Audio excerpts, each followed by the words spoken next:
What's up, YouTube and TOA community? Welcome back, everybody. I want to talk to you today about a recent post that I put up. So this was it. I was basically watching, I follow Jonathan Goodman with the Personal Training Development Center. Love their website, love their stuff. Lou Schuler is their editor, does great work over there, and I've had the opportunity to contribute with a couple articles over the years and such, and some interviews. I love these guys. I love what they do. So John put up a clip kind of talking about how he removed barbell back squats from his programming. And I removed barbell back squats like 10 plus years ago from our programming because I didn't really see a huge value for it. I found it really uncomfortable for most of our clients. Most of our clients have shoulder issues, have lower back issues, have problems. So we find other ways to squat them and to deadlift. And so that's what I was kind of sharing in this. And we had all kinds of comments. And I loved it because I like being able to create some discussion, right? And have people have these discussions. And I think it's how people get better is by having the discussion. If we all just assumed that everybody knew everything, then you wouldn't need anybody to go out there and teach you continuing education. You wouldn't have to research. If you knew it all, we'd already be done. So that's part of social media and part of our profession is us sharing our opinions and sharing our philosophies, and then we discuss it from there, okay?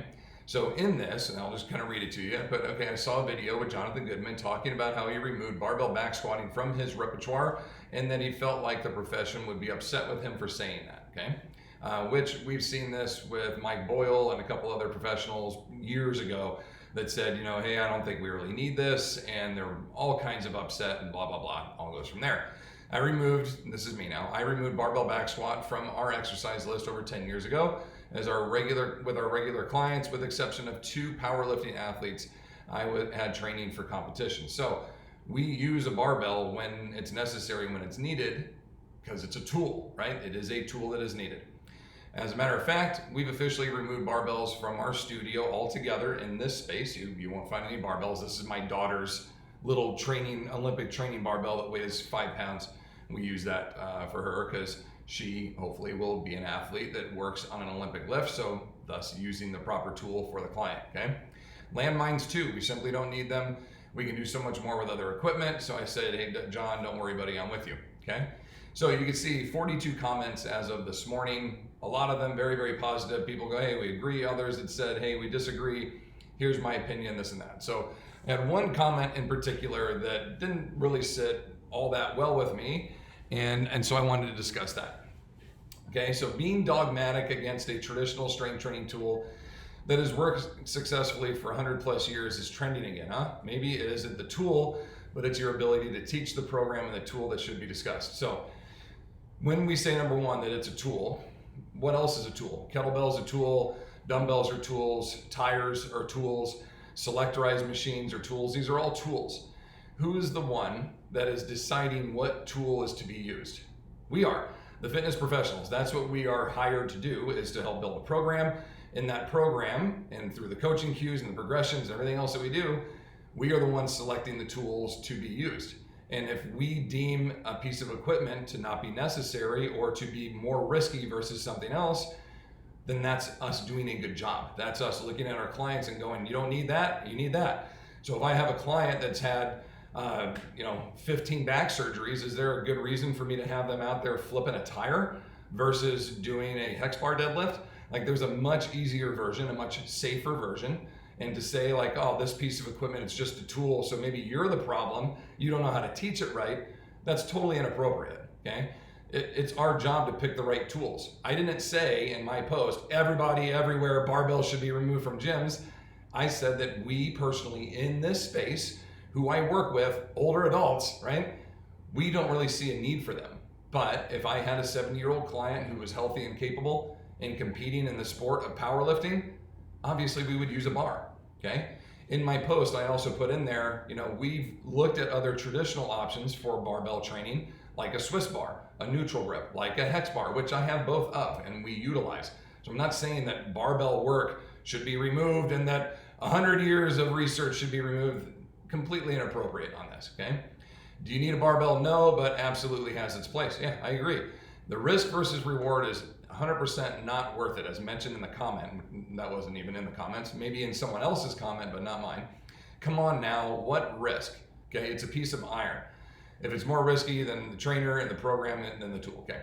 So basically saying that if the client gets injured using this tool, it's my fault for being a poor teacher.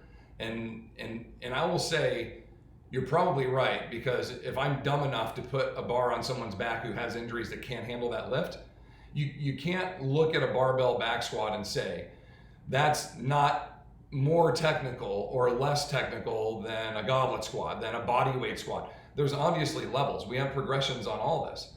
In my opinion, a barbell back squat is more technical than a body weight squat.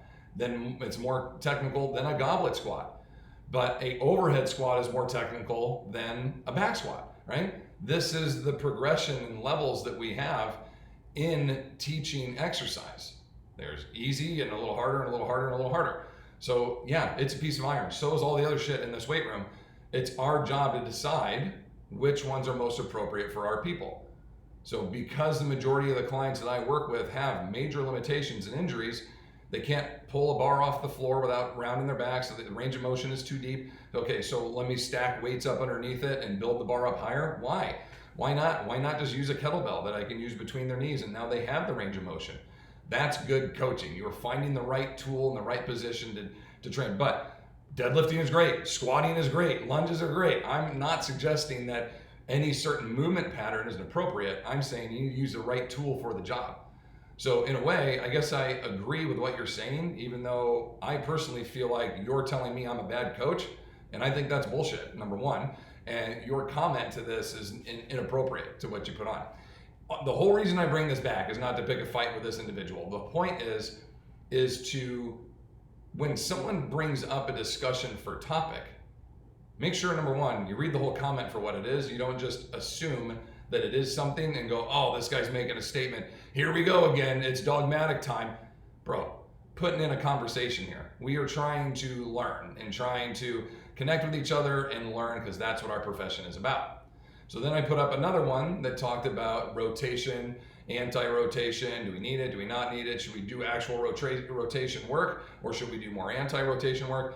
And I put on there, let's have the discussion. So there were no statements made. And in there, almost every comment was, here's my opinion. And still some people that came in, of course you should be doing, why would you even suggest to not? You didn't read the comment. This is an open discussion. And that's the point of these videos, the point of everything that we do. And the person that made this post is a friend of mine, is a colleague of mine. We've taught together at the same school. Obviously we have different strategies and philosophies, but we're all teaching the same stuff. And we're all working and educating and teaching other trainers how to do. You have your philosophy, I have mine, right? But obviously both of them work. And obviously we utilize tools in all of our pieces as we go. So bottom line is, when we're taking an opportunity to teach and to learn, be open-minded and see what people are actually trying to say. And if John thinks, hey, barbell back squats should be removed entirely for everybody, which is a statement that he said, but I've also heard him say, if you're a power lifter, obviously you need to do that. I think he's talking about with his clientele, with the people that he's working with. And I haven't programmed back squatting into a program of mine since the late 2000s. I mean, that was the last time, 2012, we had a power lifter in 2012, 2013. Yeah, we've had a couple of people that power lift here and there where we've actually programmed that. But then at one point, we changed our programming, and we changed the division of powerlifting that we did, where we were only benching and deadlifting, because I felt like the back squat was such a difficult and stressing lift on the body. And so obviously I don't stand alone in this philosophy. There are multiple people that commented on here, and there's a whole organization that has thousands of lifters who agreed and said, I'll just go and bench and deadlift, because they struggle with the back squat. It's a difficult lift because it's technical, right? It's a technical lift. So is deadlifting. The people that have a hard time deadlifting, they don't deadlift, or they find a different variation of a deadlift that works for them, okay? Did you know that the overhead press used to be part of powerlifting? There were 4 power lifts, and the overhead press was one. And because people struggled so much with it, and techniques were cheating, where they were basically doing like a standing incline bench press, so many people were getting hurt from doing that they removed it from the competition entirely, right? Because the tool for the job, like what we're trying to implement and trying to do here, everything that we do is risk versus reward. And so utilizing the proper tool to help minimize that risk, that is part of the job. So sorry to go on a rant with this and to kind of showcase this. Usually I'm not really that offended by comments or things that kind of come in, but to say like maybe the barbell isn't the problem, maybe it's you, I took offense to that. And so I want to come back and give a little defense in my name and showcase where I'm coming from in my discussion. So with all of that being said, let's have the discussion. Discussion points are up to you. Anybody that would like to, feel free to comment down here and we can have the discussion. Now you know where I'm coming from, what my thought process is. If you have any comments, any questions at all, anything up, hit me up down below. I appreciate you. I hope you're all doing well. Head over to traintheolderadult.com for more information about our training programs, and continue to subscribe and or like right here on YouTube. We appreciate you all. Talk to you soon.